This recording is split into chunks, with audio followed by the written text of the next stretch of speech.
The Wisconsin cross country team will host the 2024 NCAA Cross Country Championships this Saturday at the Thomas Zimmer Championship Cross Country course. The women's race will begin at 9:20 a.m. with the men's race to follow at 10:10. The races will air live on ESPNU. Both the UW men's and women's cross country teams automatically qualified for the meet thanks to their runner-up finishes at the Great Lakes Regional. Director of Track and Field and Cross Country Mick Byrne is here, and we'll take an opening statement from him. Coach? Yeah, very pleased with the performance of both squads at the Great Lakes Regional on Friday. The goal was to go in there and try to grab an automatic spot. Both squads executed the race plans to perfection, and we were able to get one of those automatic spots. And to do that on a very tough course in very muddy conditions was very pleasing, and we're looking forward to the national championships this weekend. Coach, what kind of advantage is it to host a meet like this caliber in Madison? Yeah, sure. I mean, we train on that course at least once a week. We're familiar with every twist and turn, every bump on the course, every blade of grass. We joke that guys and gals joke about that when I say it all the time, because they obviously cut the grass, right? But it's just a standard joke, and obviously it's home, but being at home, huge advantage. Kind of just realized that this morning, driving in here, and normally right after the regional meet, you're calling Shorts Travel, the NC2A travel company, making arrangements, final arrangements, flights and hotels and all that.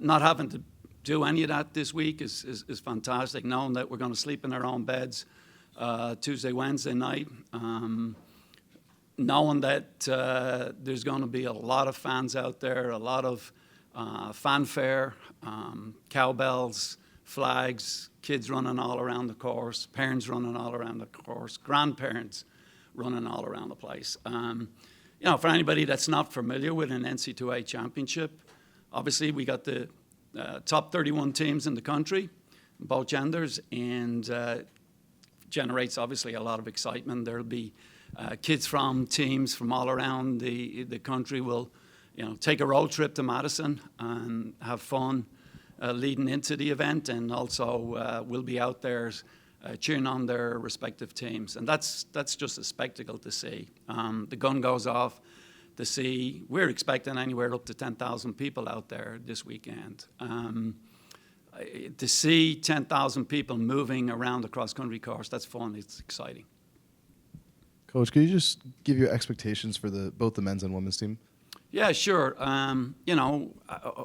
We talk all the time about Big Tens and beyonds. It's not just a saying. It's what we train for. A little bit different from the men's and the women's races. Obviously, the women stay at 6K, but the expectation is top 10. I think we're really good.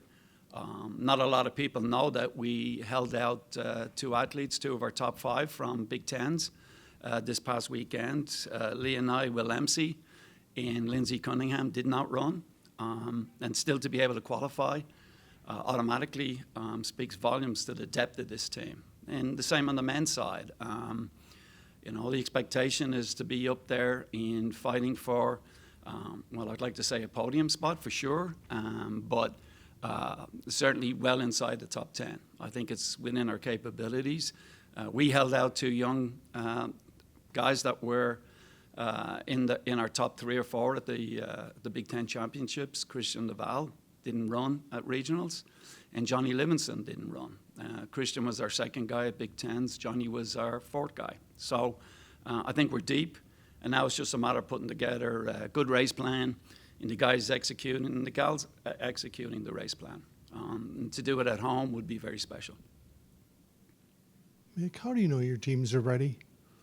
Are there things on a checklist somewhere that in your mind that just, yeah? Sure. Great question.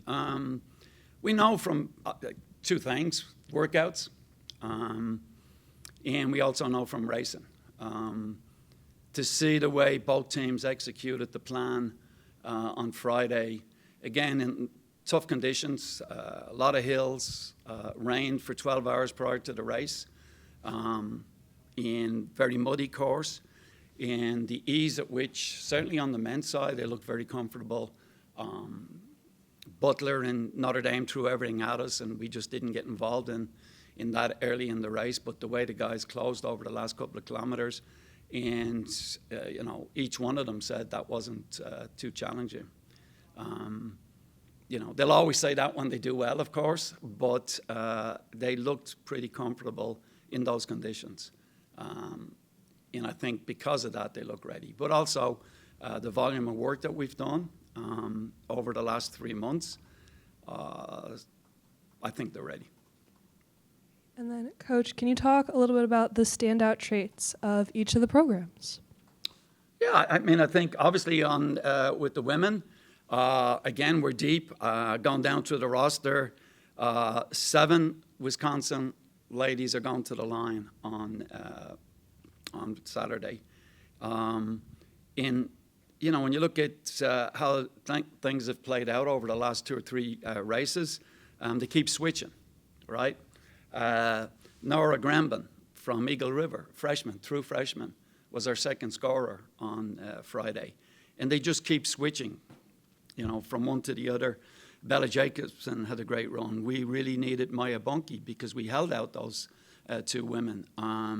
Maya stepped up big time. And Shay Rooley is always going to give you everything she's got. She's the leader of the team.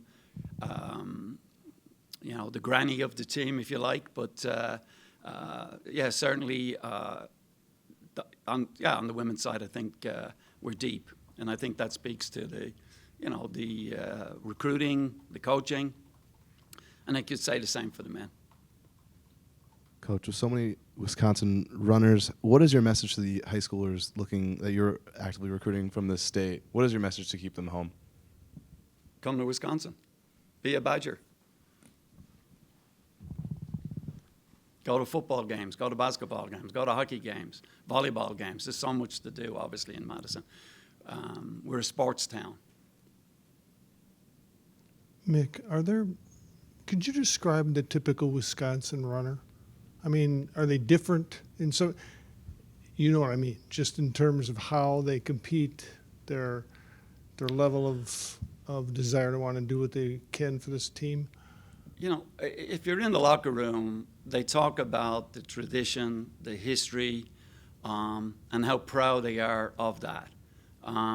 Typical Wisconsin kid, Midwest kid, doesn't spend much time thinking about the winters, kind of blue collar, get out there, work hard, doesn't take anything for granted, doesn't expect much, and just goes and get it.